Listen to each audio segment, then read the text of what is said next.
助けてほしいかナナに。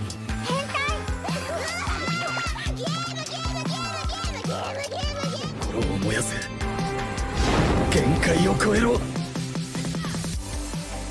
Hello and welcome to More Than Headlines, your weekly anime news podcast powered by Audio Technica, made by Australians for global citizens. I'm your extremely humble host, Brendan White, aka the Salt and Pepper Senpai, and joining me in the studio, my trusted co-host and rival, the Marcel to my Laos, Mrs. Courtney Smith. How the bloody hell are you? I am fantastic. How are you, Brendan? I'm doing really, really good. It's exciting times. We've got a exciting episode to come, don't we? Yes, we have a guest today in the Sequoia studio with us. Tamagotchi, welcome to More Than Headlines. You are our second ever guest on the show, and we're so stoked to have you. Can you tell us a bit about who you are and what you do?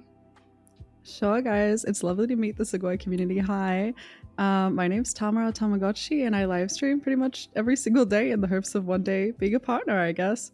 I love to do collaborations and meet new people, so that's why I'm here, and to learn more about, obviously, what's going on here. Yeah, thanks. Awesome. So, of course, we are an anime podcast, so we've got to ask you the big questions. First of all, do you watch a lot of anime? I probably watch at least maybe 3 or 4 different anime per month, I would say. So not heaps, but I'm studying, so I'm super busy. Honestly, I feel like that's a good amount to have, you know? I think I would probably be watching that same amount if I didn't have an anime podcast. You don't want to be a sicko like me, because I'm currently working through 27 anime this season, and it is painful at times. I regret a lot of choices I make in life, and this is one that's certainly sort of creeping up there. I need to sort of scale it back, because 4 does sound like a good number, but there's just too much good stuff to watch. I scaled it back a lot after I watched about 300 episodes of Fairy Tail in probably a week. So I basically it was on the holidays, and I just didn't do anything but eat, sleep, and watch this all through the day. So it was not a good point in my life, but yeah, I was very physically inactive. That's yeah, you'll be turning into Natsu by the end of that, right? But what's your favorite anime of all time? No pressure at all with that question. You know what? I just chuck it out. I used to like really big kind of ones, and I was like, oh, Sword Art Online's so great, Attack on Titan's so great. But to be honest, I just am starting to prefer relaxing anime now, more I like Log Horizon because it's kind of political and cute at the same time. I would say right now that's my favorite, but for many years Code Geass was my favorite actually. So, but now we've moved on to happier things. Yeah. And that's some good taste there. Code Geass is one of my all-timers as well. I think it's some of the best science fiction in anime, and even just in sort of media in general. It's just so well written as far as that overall story. And Log Horizon also, some of the most real, grounded type of fantasy you'll get. It doesn't get enough love. I think it is one of the underrated sort of fantasy goats out there. What say you, Courtney? Look, I agree. First of all, Lelouch has my heart every day of the week. Oh my god. He's for the girlies. He's so hot. And he's so bad, but also so good. I think that's what makes him cool. He's just got that, all right, you're kind of evil, but I kind of love you at the same time vibe, and I'm all for it. He does things that would be obviously considered highly unethical and just completely out there. But his kind of skewed views of how to make the world better end up coming together, and you start to see it happening, and that's what makes you think oh, he's kind of good, he's kind of bad, and I like that, you know. I sense some similarities there. You mentioned Attack on Titan earlier, and Eren Yeager's sort of got a bit of that, where is he the protagonist, is he the antagonist? Actually, no, he's massacring all these people. He's a good dude, but you love him. He's a bad dude, but you still love him. So yeah, I'm sensing some themes here with your former viewing habits before now you've shifted to sort of a cozy vibe. Yeah, I think exploring the themes of good and evil, and people gripping with how to obviously in these fantasy worlds, there are larger scale things happening than what would happen in our real world. So obviously I'm not going to go to war in my real world. Well, I might, I don't know. But as far as I'm concerned, I'm not going to war in our real world. But these people are, and it's how do they navigate that world. It's a very interesting thought process, especially because we've had wars before, but we've never, like, being in this generation, I haven't experienced that. So yeah.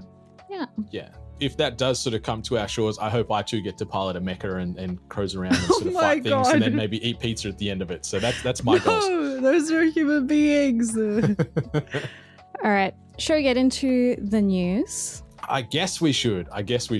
Strap in, because we've got a pretty spicy drop. You like the news? I love the news. So we're going to open strong today. The first story we have is that it has been announced that Frieren Season 2 will premiere in January 2026. Along with the announcement was a new teaser visual for the sequel, which looks awesome. It really, really does. And this, for me, is some of the best anime news I feel we're going to get all year. I love Frieren. It's only in its infancy at the moment in an anime perspective, but it's already sitting in top 10 all time for me because I feel it's just the perfect mix of cozy and fantasy. And I love these characters. I love this world. I love the story. I love the art, whether it be the manga or the anime. And I love this announcement. So bring on Season 2 next January. Yeah, in the new key art, the key visual, we see the characters kind of sitting, dipping their feet into like a lake or a pool kind of thing. It's very calm, but of course we know this world of magic is not always calm. But Tama, we kind of already talked about it, but you're a fan of fantasy anime, right? Yeah, definitely. I mean, I don't want to be this person, but my first anime was like Sword Art Online, which I think, like, you know, a lot of people have that experience where somebody is like, hey, you should check out this video game fantasy anime, and I've always loved them since then, I think. Yeah. You started with one of the biggest and probably most divisive, depending on who you talk to. Like that first season of Sword Art, I really, really loved, and then sort of the journey from there, I guess to put it politically correct, is a little uneven. There's some good stuff. There's some really, really, really, like really bad stuff. The end. I didn't like the ending.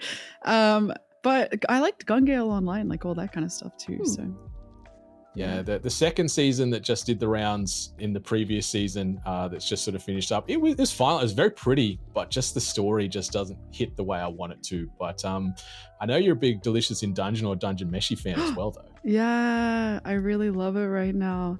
I actually just went to KaiCon in Melbourne and saw that they're starting to bring out some Delicious in Dungeon like art or fan art, or I'm really loving it, and I'm starting to think about just buying a bunch of merch for it. Yeah. I copped those posters. They're actually downstairs. I need to get some frames to put them up because, yeah, they were one of the standouts that I've been hunting for a while. So, yeah, shout out to KaiCon again. Yes, we love KaiCon. Yeah, my favorite artist at the moment, she's amazing, and she's Drew Marcial, and I was like, oh my god, I have to buy it. So I ended up buying it. Yes. Yeah. Lana J, her name is. She's great. Fallon did nothing wrong. She really didn't. But yeah, shout out to Lana J. Shout out to local artists. Support your local artists when you see them. Like, for the most part, these prints aren't going to cost you an arm and a leg, and it's going to help keep them doing what they do. So yeah, throw some coins at your artists when you see their art available, whether it be in person or online, because it's the little things that count. So pay it forward where you can. The next bit of news, this is also very exciting. Very fantastic news for Aussie and New Zealand anime fans. The first Demon Slayer Infinity Castle movie will be available in cinemas from September 11th this year. The film is screening in Japan from July 18th, with the rest of the world to follow between August and September. Crunchyroll and Sony Pictures will be bringing the first film of the trilogy to Australia. Okay, this is so exciting, but Brendan, I need you to guess how many seasons of Demon Slayer I've seen. I feel this is a trap, just like the Attack on Titan hype we had last season, where you're like, I'm going to watch it, I'm going to catch up before the movie. So I feel you're probably several seasons back, and maybe you're only halfway through season 1. Okay, well, while that is a good guess and I respect it, it's 2. I've actually seen 2 seasons of Demon Slayer. Actually, wait, not even 2. I saw the first season. I was thinking you were like 1.5 in, like, yeah. Yeah, the first season, and then Mugen Train, which was great. And now I need to catch up before September. Help me. You can do it. Thank you. we've got faith. We're gonna hope for the best here and feel that you've got, what is it? So we've got September 11th. So we're 6 months. You've got 6 months to work through a couple of seasons here. I feel that's doable because they're only 12 or so episode seasons. So you could do it, Court. I think so. Thank you for giving me faith and hope that I can do it and confident. Schedule it. Take out 2 of the ones that you're gonna watch and just put them on the back burner for a bit. I know that's actually hell. That's actually hell, not watching an anime that you want to watch. And then I know we all have priorities on what we're going to watch today, tonight, tomorrow. Yeah. Yeah, I think that question there nearly broke Courtney. You could sort of see her processing, trying to let go of Hanako-kun or something like that. And she's like, no, not my toilet-bound friends. But Tama, as you've realized now, Courtney is pretty notorious for not keeping up with her shows and her entertainment. Is there any series at the moment, and it doesn't need to be specifically anime here, is there anything you're watching at the moment that you really, really, really, really, really, really, really need to catch up on? So, okay, I think in your last episode, you guys talked a little bit about how much pressure there is on new seasons that come out and to watch them, and how that's a bit it kind of hurts because you're watching something else or you're doing something else in your life. And I still haven't watched Attack on Titan, the last, because it was so overhyped for me. And I don't know whether it's overhyped or not, but I just think people say it's so good that you have to go watch it, and I'm just I don't know if it's going to be that good. I don't want to ruin this perfect view that I have so far. Yeah. So here I am with 2 anti-Attack on Titan finishers. Oh my God! Is it both of us? We're joining hands together. We can do this. We can hold hands together in this. But I will say before I throw it over to Courtney, it is really good, but in my opinion, yes, it is a little overrated. Okay. Whoa. Okay. Yeah, I've only seen, what did I say? I've seen season 1 and 2. I think I still need to watch the 3rd season. Don't quote me. But yeah, I'm behind on Attack on Titan and a bunch of other things. You know what? Hearing you just admit that it's a little bit overrated makes me want to go watch it right now. My what is it with me needing someone to put something down so that I can a challenge. If the bar is a little lower and I'm oh, it's okay, now I can do it. There's not as much pressure. Yeah, don't get me wrong, it's really good, but I think the main thing that I've had trouble with is which studio did the first 3 seasons. The animation is perfection, and then they shifted to Mappa.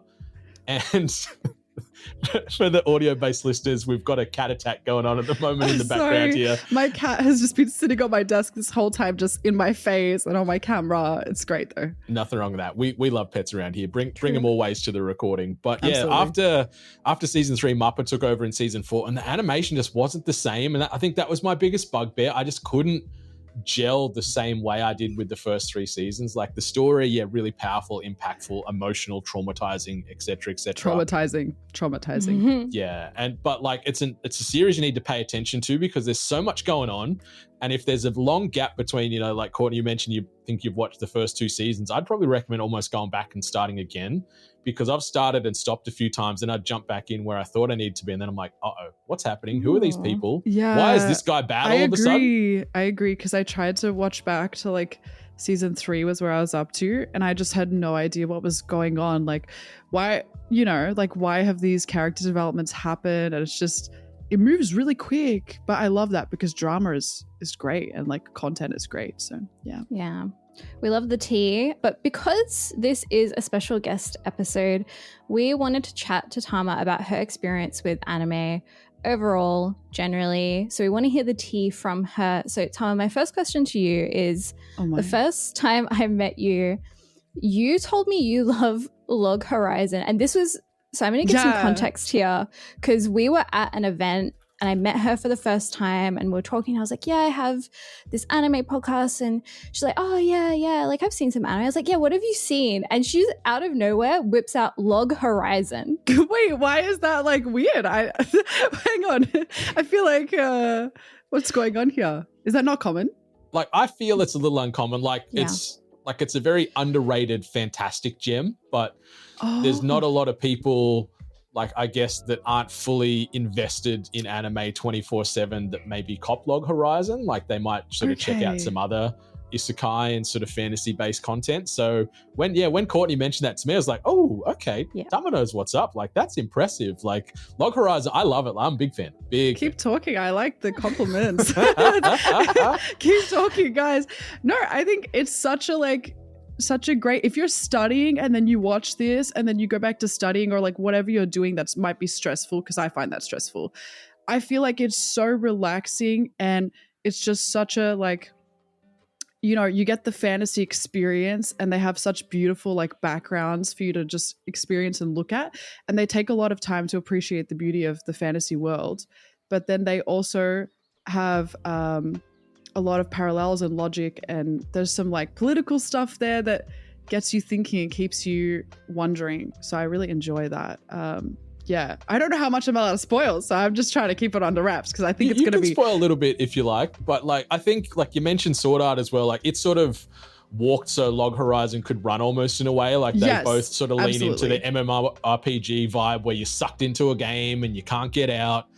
So Sword Art Online did some things really good, but I think Log Horizon did it really great because it's a little bit more grounded in reality, even though it is a fantasy world. Like you mentioned, there's a lot of politics involved, and just like the human element is more at the front instead of like crazy big abilities and turning into fairies and stuff. Yeah, I think I hope this doesn't spoil too much, but I suppose the humans in that world, they begin to develop. So obviously in Sword Art Online, we have just the fantasy world. You buy the fantasy weapons and you build the fantasy weapons, and you go through that experience. But in Log Horizon, they actually like create like trains and they actually like begin to develop their own classes and their own like personal experiences as humans living in that world, which I think is very like exciting for the mind, at least for mine. Yeah, I think so too. And I think Shiro, like the main protagonist, I think he is the king of the glasses adjustment, like the one finger glasses adjustment. Absolutely. He does it better than most. He's always popping, and you know there's business happening when we see Shiro adjusting them glasses. Yeah, I will say the only thing that I dislike about the whole thing, because there's only one thing that I dislike, is there's some kind of weird thing going on with the cat Nyanta and this young girl. I think her name is Minori. For some reason, this little girl, Minori, has like a crush on this cat guy, and I don't know what's going on there. She pretends to be like a housemaid and like tries to like, she has a crush on him. I don't know what's going on. Welcome to anime. There's no other explanation. What? I can understand, because as like a young girl, like men that are like a bit older, like you look up to them. But I feel like this is... she's got a crush. She's got a full-blown crush. So yeah. Right. I haven't seen Log Horizon, and I'm just looking now at the characters. First of all, Shiroe is really hot. Actually, all the characters are really hot.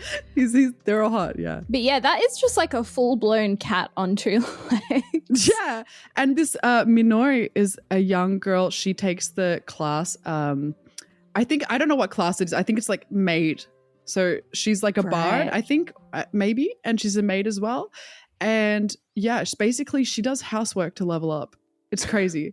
And then she like thinks about Nyanta coming home, and she's like, I can't wait till he comes home and the house is clean for him. Like, what is going on? This is like the most like strange traditional values. Yeah. We try our best to not yuck anybody's yums around here. I'm sure there's some sort of house clean fetishes doing the rounds in I love anime house and cleaning in real life. But I just don't want to picture, I love house cleaning, all right? Like, but I don't want to picture myself like this. I'm an adult woman. Yeah. It's crazy, right? It is, but that's, like Courtney said, that's anime. Like, if it exists, or it could exist, that is certainly in anime in some regard. I'm not trying to yuck your yums. If you like it, go watch it right now. It's great. It's great. Yeah, exactly. So another one I'll throw, like we sort of touched on Delicious in Dungeon earlier. We're big fans here, Courtney and I, as well as I think most of the world these days. So like, it was one of the hits of the last couple of years. But is there a character from this series that you feel you can probably relate the most to?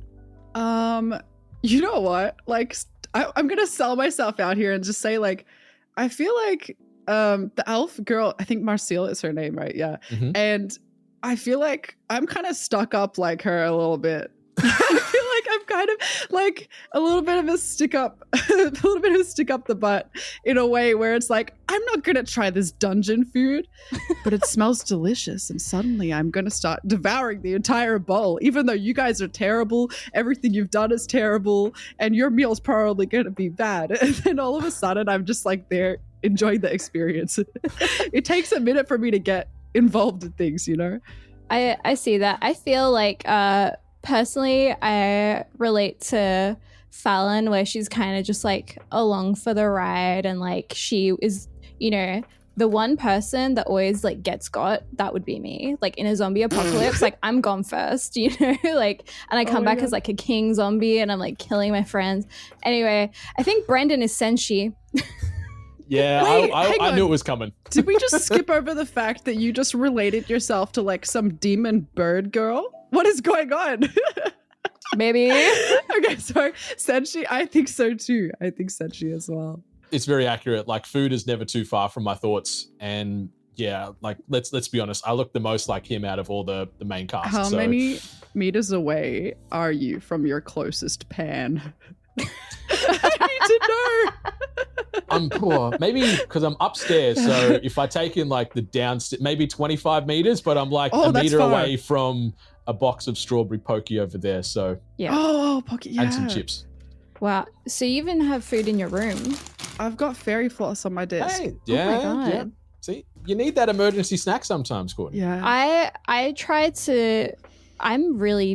I spill everything that I eat. Oh no. And I get it all over me. I can't, like, I'll sit there and like, okay, I'm gonna eat this without getting it all over myself and my surroundings, and without fail, I will drop food on myself every single time. So I try my very best to not eat at my desk, because I know what I'm like, and I know I can't trust myself. I don't want to disrespect you, but I don't want to disrespect you, but I just like, it's not something that I thought people had to think about until now. Like, I'm so sorry. Like I'm pretty careful. If I drop anything, it's on myself and nowhere else. Like it's in a very like, yeah, it's a very small zone. There's a small drop zone for me, but for you, it's like you've got the entire Fortnite map available. I'm confused. You're like pirouetting as you're eating chips, just spinning around in your Yeah. chair, and it's flying everywhere. Yeah, it's not good. My poor desk mat has gone my through, God. has seen some things. Actually, I just threw mine out because it was dirty, so maybe I'm wrong. Yeah, you can wash it. I did the first time, and the second time it's a goner. Wait, so you're a spiller too? Hold on a I second. think it's my cat, to be honest. I think he picks up dirt and then he comes and sits on my desk. But Blaming the poor cat that can't defend himself right now. Like, buddy, get over here. It's a low bar. Get over here. It's a Start low talking. bar. Nyata, where are you? Nyata, say Nyata. Say me, Nyata. That's what she says. That's what she says, by the way.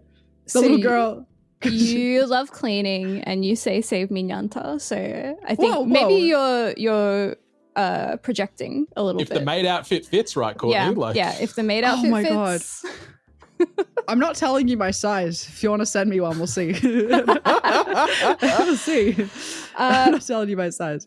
So I have another question for you, because both Brendan and I grew up watching anime. So I want to know, did you also have a similar experience where you grew up watching anime, or is it something that you kind of came into recently? And can you give us like a timeline of your experience with anime and manga? Oh my God. I think I probably started watching anime like over 10 years ago now. I was probably like maybe 14, I'd say. So I'm maybe not 10 years then, maybe 10 years is next year. But yeah, I guess I started watching with my friend, and one of the things that we ended up watching, because we were building Gundams. Do you guys know what Gundams are? Yeah. Oh my God. We Hell watched, yeah, okay. and I don't even remember the name of the anime. Is it Evangelion? That's what we watched. Yeah. So we watched that. Yeah, crazy, right? That was like one of my, like, we started watching Evangelion, which was technically my first anime, but then I started watching like Sword Art Online by myself, like as a secret, without telling my friend. So that, because I enjoyed it way more. I thought Evangelion was like too tense for me, like emotionally. So I went to find something lighthearted. Yeah, Evangelion has a lot to process in our adult years, let alone like our young child sort of teenage formative years. Yeah. Like there is a lot going on in that world, and the way it ends too, like it just spirals big time. So yeah, kudos to you for sort of jumping right in the deep end. Yeah. Like Hideki Anno, like you can see his mental breaks actually happening in the anime itself with the way the writing changes and the tone changes, because this guy was going through it in real life and it translated straight to screen. But Evangelion's awesome. Evangelion as your first anime is crazy. Yeah, I felt like it really helped me deal with, around that time, my mother and I were fighting like a lot. We were having a really, really strained and bad relationship. And it was just like every conversation we'd had, we would walk away feeling horrible about ourselves and about each other.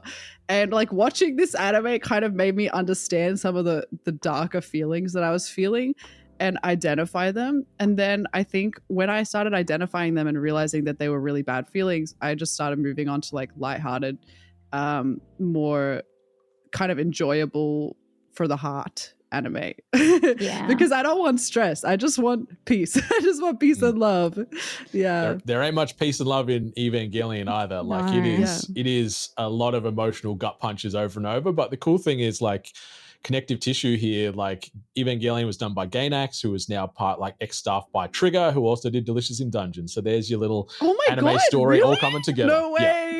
Yeah. Oh, that's amazing. I will also say that my mother and I have a much better relationship now. I think a lot of girls go through, you know, it's hard to be a woman and to try and train a woman to be a woman. And that's a difficult thing to do for sure. Yeah. Yeah. This is a great message when it's International Women's Day. Shout out to women and your mums and your sisters and aunts, whoever it is. But yeah, Evangelion is your first experience. I'm glad that you stuck with anime after that, to be honest. The art styles, what you fall in love with. Yeah. You don't necessarily even fall in love with the story sometimes. Maybe you don't even fall in love with the characters or even the music, but just seeing the animation and the art is like very, I mean, what an experience and what a time to be alive where you can actually see something like this. It's incredible. Yeah. It's a very special piece of media. Yeah. Yeah. After I saw the art, I was sold. I didn't even care about the context of the story or anything. Yeah. It was awesome. All right, so let's get into what we're currently watching. We've talked about what we've watched previously, how we got into anime. Let's talk about what we're currently watching as we kind of wrap up this current season of anime. I'm going to dive right in. Can You Keep a Secret? Episode 8. This is my romance of the season. Ooh. I love it. So for those who might not have context, this is an office romance anime about two office workers who are dating and they're trying to keep their relationship a secret from their co-workers because, you know, it's a bit of like a conflict of interest vibe going on. So we already have this couple, Yui and Masugu, and we already know them. We already know they're in love. We've seen their like post-coitus scenes, like, you know, we've gotten the story. So the fact that they've introduced a new romance between Some and Hayakawa is so good. Like they start going to this coffee shop together every day. They have similar interests. And, you know, she realizes she's falling in love with him. And, you know, just having the main couple already get together, there's less tension. So the fact that we now get a whole new couple in this series makes me very, very happy. I'm excited to catch up. Like I'm a few episodes back, and it's more so because it is not on one of the mainstream streaming services. So I do often forget that I've got to sort of catch up and keep my viewing habits going with Can You Keep a Secret? Because I watched the first 4 episodes, am loving it, and I can certainly see how this could become the best romance anime of the season because it is mature, it is different. I like that we jump straight into the metaphorical bed straight away instead of like the whole will they, won't they courtship for 12 episodes. And also, Courtney, I want to shout out the fact that you used the word coitus on the podcast. That is a fantastic classic word that doesn't get enough run. Not the C word we were talking about earlier. Very true. I haven't really read much manga this week because I've been super busy with my new job. But Brendan, what have you been watching? I wanted to bring an anime which I've currently got in my scientifically proven and accredited tier system, sitting in the Amaze tier. For those that don't know this scoring system, it goes bad, mid, good, great, Amaze. And so Amaze is obviously top of the pops. Flower and Asura sitting in the Amaze tier. I'm going to preface this by saying I don't know if this anime is for everyone, because it is a little cozy, it is a little slow, it is talking about a world that might not be interesting to everybody, but for me, it is 100% about the things I love and about the things that I sort of perceive as hobbies and interests in life. So I'm a big fan. Like, I love the world that Ayano, Takeda, and Mushu have created from the original manga. Like, we've got 9 episodes so far. I'm super duper invested. I love seeing the character development we're getting these last few episodes of our main cast, where we're getting a lot of screen time with all the cast. It's not just totally focused on Hana. Like, we're seeing all the broadcast team get focus and exposition and backstory to understand how and where they came to be, which is really cool, through some flashbacks and just general fleshing out, which I've been a big fan of. Matsukuki is a character that I've started to really take a big shining on, because he is dealing with the sort of stereotypical overbearing parents where, nope, you have to become a doctor. If you're not a doctor, you're a piece of shit. We're going to disown you like your useless sister. Even though his sister is having great success, she's sort of blacklisted out of the family. And so he's sort of dealing with juggling his passions about broadcasting, but also the pressure of potentially becoming a doctor, but also sort of seeing Hana continue to build confidence, where, you know, she still is very uncertain of herself, but you're seeing her friendship growing, her confidence in her sort of broadcasting and sort of speaking abilities continues to grow. So it's been really warming the old heart for me. Episode 8, I think, is probably my favorite episode of the season so far, where we see the broadcast club, the first year members, come together to create this really beautiful short film, and sort of seeing the various layers that go into that with the acting, the phrasing, even seeing them sort of try and land on the perfect soundtrack and stuff. Like, it's, you know, being content creators like ourselves here, I think we can all kind of relate to that pursuit of perfection and trying to find that perfect note or that perfect moment. Sure. And then episode 9, we get this cool inter-school collaboration event that's starting to take place, and will continue over the next few episodes, I'm sure, where we're seeing more of Anne's world come to the fore, where we meet Anne's sort of former childhood best friend that she sort of had a falling out with. And outside of the characters, I just love that they're sort of focusing on, like, you know, pronunciation and pacing and phrasing, and just like how to speak better and how to sort of land more of an impact with your speech. And I think, you know, as podcasters and, like I said, as content creators, that goes a long way. So yeah, Amazed here for me. Flower and Asura, still my number 1 of the season so far. Like, Solo Leveling from a pure entertainment perspective is nipping right at its heels, but Flower and Asura is just cozy, and I love it, and I feel good watching it. I really like anime that start with someone who's good at something, like it's just something they're passionate about, or they're, you know, naturally good at it, and then they get thrown kind of in the deep end, and they're like, wait, I'm not as good as I thought, but then they grow and you get to see them become even better. That's what I love, honestly. Yeah, and the animation is stunning. I love it. And what have you been reading? I just want to quickly bring another one to the table. Yet again, I've jumped into a fresh manhwa this week because I'm up to date with all my weekly, fortnightly, monthly drops. I've decided to jump into a manhwa called My Daughter is the Final Boss. It's a time travel dramedy where we see Sojun Lee. He's sent back in time because he needs to prevent his witch daughter, Seola, who I will die for. She is the best little kid. He needs to prevent her from experiencing these 5 major misfortunes in her life that lead her to becoming evil and destroying the entire world. So his daughter is pretty much the biggest bad on planet Earth. And he's now, like, it opens with him sort of dying at her feet, trying to sort of protect her from all these baddies. He gets whisked back to when she's just like a little 3, 4, 5-year-old, and he's got to try and, you know, raise her right, because he was a neglectful father. We find out he was absent. He gave her no attention, no time of day. So he's trying to avoid these 5 major misfortunes to keep not only her safe, but the world safe. I'm 30 chapters in, about 120 odd to go, but I'm really enjoying it. The art style, again, is gorgeous. The stakes are high, and there's a lot of heart that's on display in these pages. But like I said, like, young Seola, she could rival Anya from Spy Family as best kid girl. Like, she is that good, sitting in my great tier. That actually sounds really entertaining. It's fun. I don't know if I'm that interested in, like, parental cleanups are us. you know? Like that's what I'm hearing. That's what I'm hearing. Like, I did a horrible job and now I'm gonna fix the world. Like, but I mean, you know, if he fixes the world, that's great. Yeah, I'm happy for him. It's on the parents, right, to make sure their kids are behaving. And if your kid becomes evil and wants to destroy the world, then you got to fix it, to be honest. Yes. Absolutely. Clean up on aisle 5. Puke. Tama, what have you been watching or reading or playing this week that you want to shout out? Oh my god, too many things.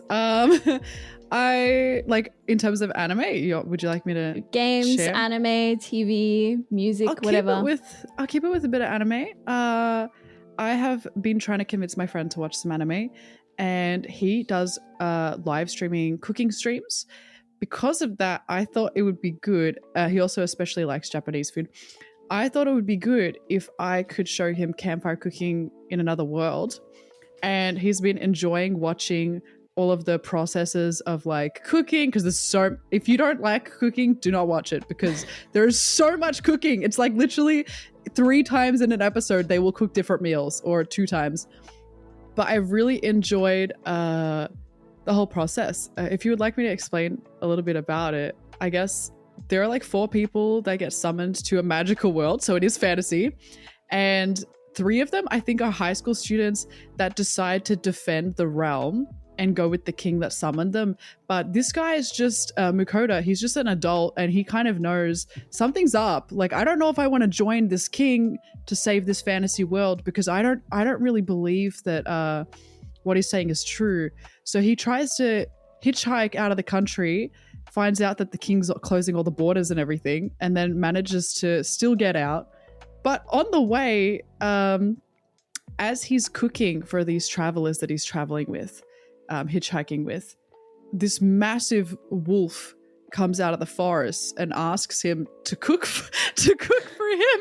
So basically, he cooks for this massive wolf. It's called a Fenrir. So I think you guys know that's like I think it's like a mythological being, and he cooks for this incredibly large wolf, many servings, and forms a contract with this Fenrir, who literally has stats of like 10,000. Like, he's maxed out in stats. And yeah, then he goes around the world with this Fenrir, like cooking massive amounts of food every day for it, and you know, trying to like journey in another world, which is, I don't know, it's fun, it's lighthearted, and watching the Fenrir put spaghetti on his face might be the funniest thing that I've seen so far. Yeah. I really enjoyed campfire cooking in another world. Like, it surprised me when it first sort of popped up in 2023 that MAPPA was behind this one, because I was like, oh, here we go, another dime a dozen isekai, because we get 1 million of them every season. Oh, but so good. I'm a cooking fiend, I guess, tying back into the Delicious in Dungeon comps earlier. Like, anything cooking related in video games, in media, especially in anime, I'm all about. And I loved this anime. It was fun. 12 episodes, didn't overstay its welcome. I loved it, like his ability that he had. It was like called like online supermarket, I think, online where he grocery. could like, and he could pull stuff from Japan, like food product and utensils and stuff, to sort of differentiate himself from the local cuisine. And yeah, any food-based anime is great. Like, Food Wars is one of my favorite anime of all time. It's very different tonally than this, but like Restaurant to Another World is also fantastic. It's one of the coziest anime you'll ever see, with each episode almost being standalone bottle episodes. Couple of seasons of that available. Yeah, campfire cooking. Well done, Tama. And I think even like different things, like even Spirited Away and other anime, they all have kind of like themes of food in there that I really enjoy, like here and there. And I would just say I'm up to the part where with my friend, because I've already seen it before, but it's been a while. I'm just up to the part where he just had like created a contract with Sui, the little slime. So everything's about to get so good. I cannot believe. I'm like, oh, you're so cute, Sui. Yeah. It's never a bad time, Courtney, when there's a slime involved. Oh my god. Which anime are you referring to now? Anyway, I actually want to call out another cooking anime that is my favorite cooking anime. Okay. Sweetness and Lightning. I don't know if either of you have seen it, but it's about a single dad trying to raise his daughter, and he loves her, but he's dog shit at cooking. Like he cannot cook to save his life. So, and he, you know, the mum has passed away and it's him and her and it's really hard for them. But they meet another girl called Kotori and she's really good at cooking and she's teaching him how to cook for his daughter, and it's really, really sweet. Just like good like iyashike, like that real like soothing anime, calm, easy to watch, a little bit emotional sometimes, but really charming. So I highly recommend Sweetness and Lightning if you haven't seen it. Could I ask you like an optional question? If it spoils Of anything, course. then you don't have to answer. Do they like possibly get together or no? Is it like very like No. friendship based cooking? Yeah, because it's a Because high I could schooler. ship that. I could ship that. It's a high schooler Oh, it's and a a high DILF. schooler? So Okay, never mind. I thought it was like a good like No. like an adult woman that like he knows. Okay, never no, mind. a high schooler and a DILF. I don't ship that. I don't ship that, please. Yes. I Let it be known. retract that ship. Let it be known on the record that I didn't know what was going on. It Please. is so fun. But yeah, highly recommend if you like cooking and want something easy to watch. But Brennan, shall we get into our recap and review of Sakamoto Days episode 9? We most certainly should, Courtney. So Sakamoto Days episode 9, titled All Aboard, opens with Kashima and Sakamoto fighting and discussing and trash talking each other to high hell. We see Kashima even throwing shade on Christmas, which was a little unexpected sort of barb that he threw out there. That was his like second most hated thing in all of Earth. But as soon as Sakamoto then whips out a traditional trusty pen, you know shit's about to go down, Courtney. Like Sakamoto ends up sticking this pen right down Kashima's throat gun. That is not a euphemism, What? listeners. But causes said throat gun to fire internally and cause mass damage to Kashima. Kashima is, still sort of a little dejected here, unsure as to why he can't land a hit and sort of, land a scratch on Sakamoto because he's like, constantly body shaming him again. Yeah, you're out of shape, you're overweight, you're slow, but yet, Sakamoto has just taken this guy to task. And before the opening kicks in, we get some super quick updates on Asakura and Lou, who are obviously navigating the lower levels of laboratory trying to escape. Lou's largely been pretty invisible during this arc, which is sort of a little upsetting, but I get it. She does get a few sort of advancements in plot, but mostly it's focusing on Shin here. We do see Shin and Heisuke sort of continued battle with Seba, but I've got to say, like, before I throw it over to you, Courtney, the opening is fun. It's a good time. Vorty doing good stuff. But I feel the animation in the opening is probably the high point of this series. Like, I've been watching the opening, I'm like, that's a lot cleaner than the anime itself. Like, I love the anime, don't get me wrong. The art style is great and the animation is great, but I was a little like, man, that's what it needs. It needs that consistency throughout the episodes. Look, I love an anime that has non-conventional animation, so it's not so much of a pain point for me as it is for some other people. So honestly, I'm vibing with it. But let's go back because we're back with Shin and Heisuke and they're fighting Seba, who is the invisible ninja guy from the previous episode. We get a really fun and violent fight with Heisuke and Shin somehow working together to take Seba down by using the sprinkler system to remove his invisibility.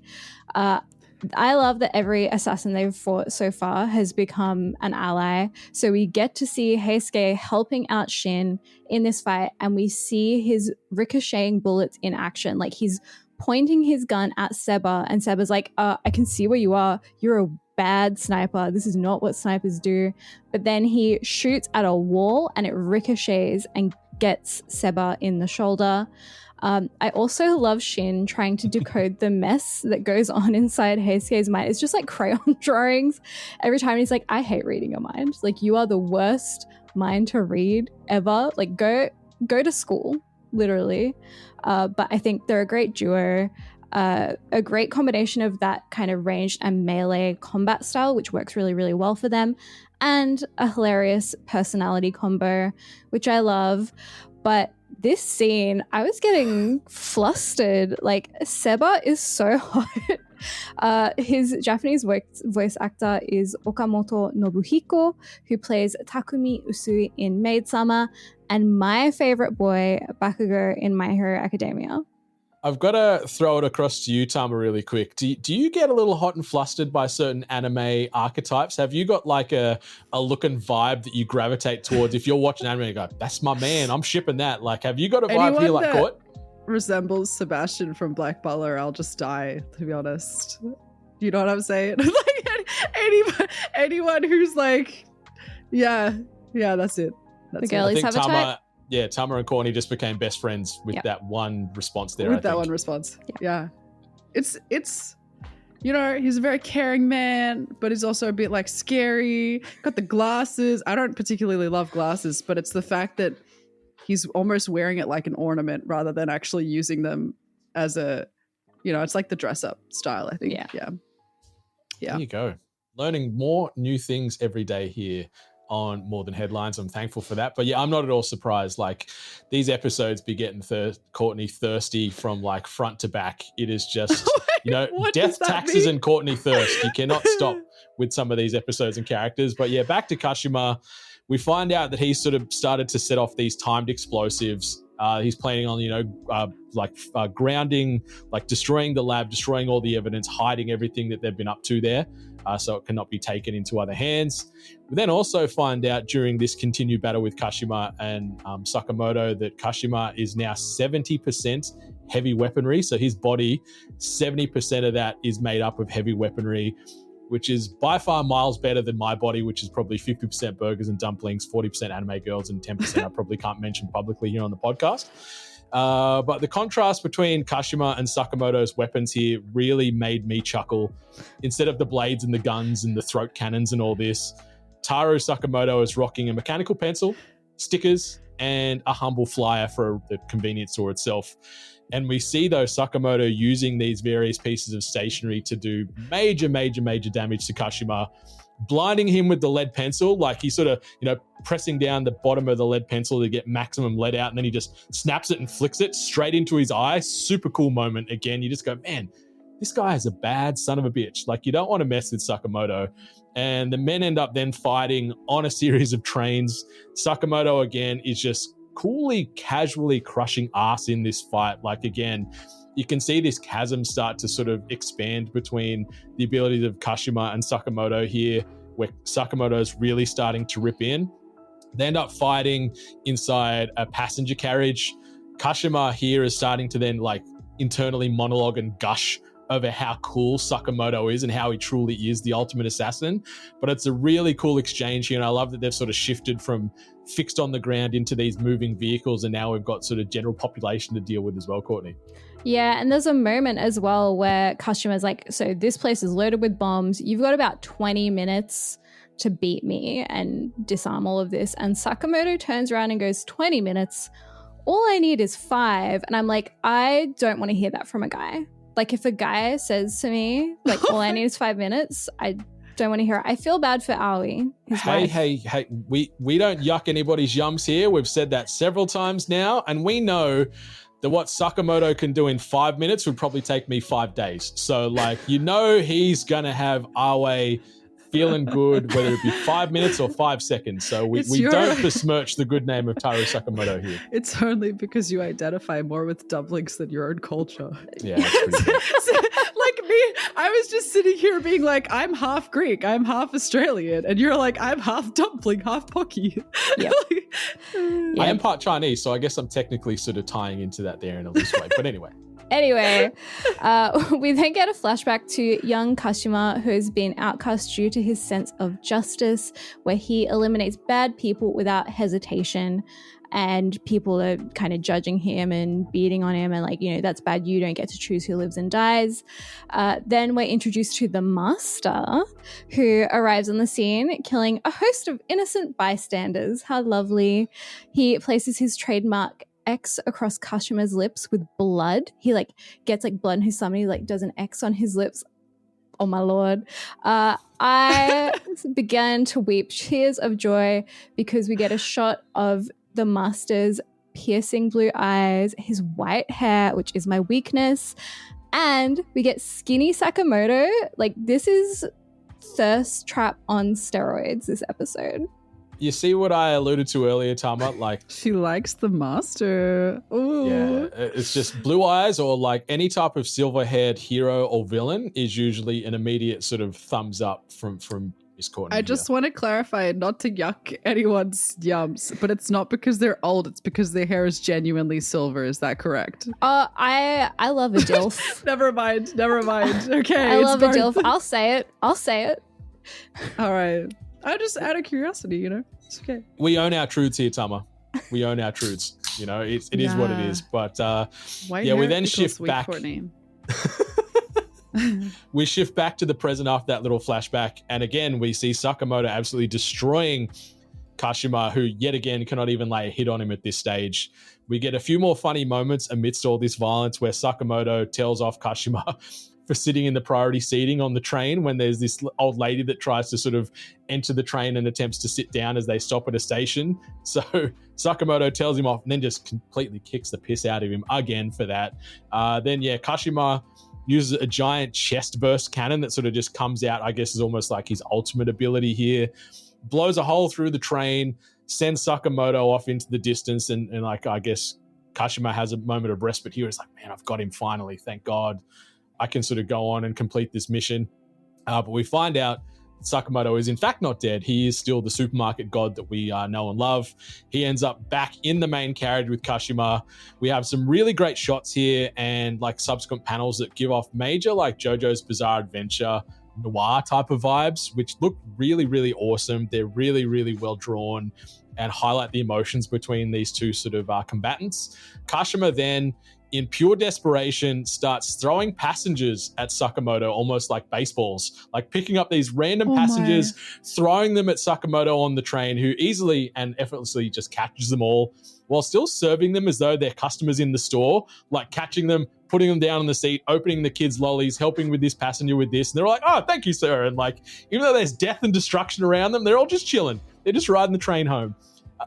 And then Sakamoto delivers these two final heavy, I'm not going to call them death blows because obviously he's got a no-kill code, but like submission type of blows here to Kashima, knocks him out, promptly then drags him out of museum / laboratory / subway system and tosses him in the back of a truck, and that battle is over. Yeah, and then so we cut back to Shin and Lu and Heisuke. They're reunited. Lu sees Shin, breaks down crying, apologizes. Shin apologizes to Lu, says he's too harsh. Heisuke is crying for, he always cries. It's fine. There's an awkward hello between Asakura and Shin as they reunite, and they formulate a plan to get everyone out of the building before the lab explodes. But I just want to address, there's a moment where Lu is walking with Asakura and a bit of rubble is about to fall on top of her and crush her. Shin swoops in, grabs her around the waist to save her, and she's like, oh my God, what? And then they both get up and they're super embarrassed. And I love romance. And I know what you're thinking, Courtney, that's just because they were angry at each other and fighting and they were waiting for the apology and that's why they were nervous. But no, my headcanon is that they're in love and that'll be the end of it. It's true. Thank you. It's totally true. I'm not opposed to this idea either. Like one of the constant themes here that we have on this podcast is, we're lovers of love. And so if we get more of that in this world of Sakamoto Days, rubber stamp for me, let's go. So we then see Shishiba and Osaragi in the comms room. Obviously, they're two of the lead dogs from the Order. Obviously, Osaragi cut about 50 people to bits with a saw in the previous episodes, just cause. But they're going through this footage because they're trying to confirm who's the puppet master pulling all of these strings here. They find some footage and confirm that Slur, or the master, as Courtney mentioned earlier, is the one in charge of this whole operation. We don't get to see too much from the footage is pretty grainy, as is tradition with any surveillance. I work in this field and know that's not the case anymore. But anyway, I'm going to suspend my disbelief here. But yeah, we get some context there where the Order is now sort of in lockstep trying to take down Slur, who also is, got bigger plans afoot here. We then see Shin coming face to face with Slur as he's sort of walking down the hallway trying to escape.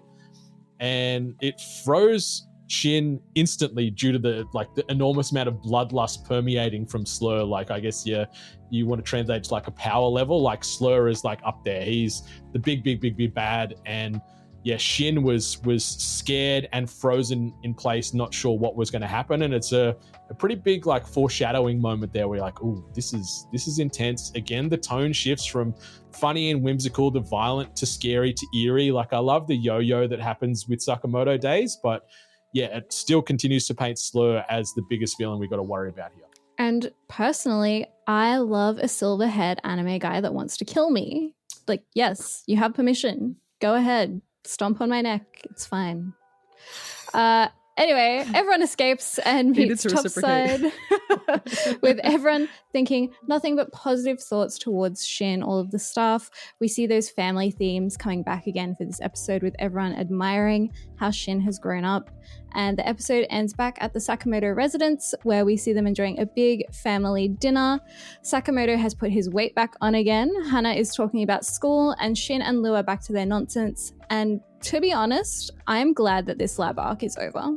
I am too. I feel this was the strongest episode of this arc. Like I'd chuck it probably in the great tier. Like I enjoyed this more than the previous 3, I think, that came before it because it was pretty action packed. We got some plot development. We got some cool set pieces. And yeah, maybe we got some potential budding romance between our, surrogate children that Sakamoto's adopted here with Lu and Shin.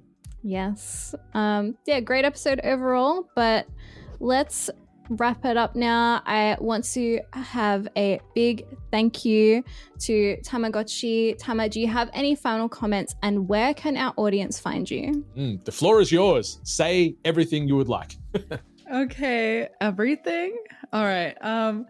Well, I just want to say, to reiterate, my name's Tamara Tamagotchi. I live stream on Twitch, and it's actually spelled Tamagert, and then at the end I have SHE. So my pronouns are basically in my name, which I think is cool. And yeah, I do like singing or dancing or chatting or Minecraft or anything. So yeah, and I really loved meeting you, Courtney, the other day at the ANZ Creator Meetup. So it's really great to connect and like experience some of your world. So yeah. No, thank you so much for jumping on the pod. It's been really, really good. I'm still shocked that Evangelion was your first ever anime. Yeah, talk about diving into the deep end. My God. I forgot. Yeah, Brendan, it was okay to meet you. Yeah. That's expected. It was great. No, it was fantastic. You have a real way of recounting things. It's incredible to listen to. Yeah. I appreciate the kind words, and listeners, viewers, Sugoi Squad, you can follow Tama. All the links will be in the show notes of this, so be sure to click through and follow on all of those platforms, and be sure to also rate, review, subscribe this podcast as well as all the other podcasts you listen to on the regular. Those ratings and reviews, they take no time, they cost you no money. It's just a good, positive way to pay things forward. If you do want to throw some money, obviously you can do that over at patreon.com/Sakura Society, but there is no pressure there, no drama. But if you can, would appreciate helping keep these literal lights on here in the Sugoi studio. But Courtney, anything else you wanted to mention before we get on out of here? First of all, happy belated International Women's Day. I think playwright and poet Tozake Shange said it best, where there's a woman, there is magic. Brendan, thank you for sourcing that quote. And make sure, if you aren't already in our Discord, you come and join it. We chat so much in there. We play games in there. We talk about anime. And as we're wrapping up this current season of anime, we're discussing our favorites, what we loved, what we hated, and you can get in on the discussion there too. Mm-hmm. But again, Tama, thank you so much for stopping on by. Courtney, as always, thank you for being my co-pilot here on More Than Headlines. But whether you're anime be subbed, dubbed, or still yet to come, enjoy yourself, and much love to all the gorgeous waifus and husbandos out there, especially the silver-haired husbandos. Goodbye. Mata ne. Goodbye.